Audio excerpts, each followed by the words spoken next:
Chhaava cinema మిగతా వాళ్ళని ఎంతవరకు మార్చిందో తెలియదు, కానీ ఢిల్లీలో ఉత్తరప్రదేశ్ లాంటి చోట్ల మాత్రం సినిమా చూసి వచ్చిన తర్వాత కొన్ని చోట్ల ఆ రోడ్డు ప్లాట్లని ధ్వంసం చేసే పనిలో ఉంటున్నారు. ఎందుకని?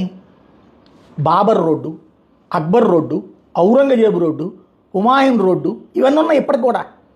ప్రపంచంలో ఏ దేశంలో లేని దరిద్రం, ఏ జాతిలో లేని దరిద్రం, ఒక్క హిందూ జాతికి ఒక్క భారతదేశానికి పట్టిన దరిద్రం ఏంటంటే, నీ తాత ముత్తవ్వలని రేప్ చేసినోడు, నీ ముత్తాతల్ని చంపినోడు, నీ ముత్తవ్వలని తీసుకెళ్ళి మతం మార్చినటువంటోడు, అలాగే చితక్కొట్టి నీ ఆస్తులు లాక్కున్నోడు, నువ్వు పూజించే దేవుడి ఆలయాల్ని కూలగొట్టినోడు, నీ ఆలయాల యొక్క దేవుళ్ళ సొత్తుని లాక్కుపోయినోడు, నీ ఆలయాల్ని అపవిత్రం చేసినోడు, వాడి పేరుని మన ఏరియాకి పెట్టి మన ఏరియాలో మనం రావాలంటే వాడి పేరుతో తిరగాలి అనేటటువంటిది ప్రపంచ చరిత్రలో బానిసత్వానికి సజీవ సాక్ష్యం.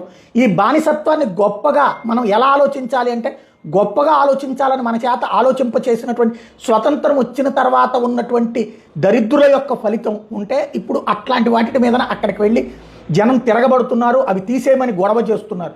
దీంతో ఇప్పుడు ఆయా ప్రభుత్వాల కొత్త చిక్కులు వస్తున్నాయి. అయితే బీజేపీ పాలిత రాష్ట్రాలు కాబట్టి కొంతవరకు సెటరేట్ అవుతుంది, మిగతా రాష్ట్రాల్లో అయితే అట్లా కాకుండా జాగ్రత్త పడుతున్నారు.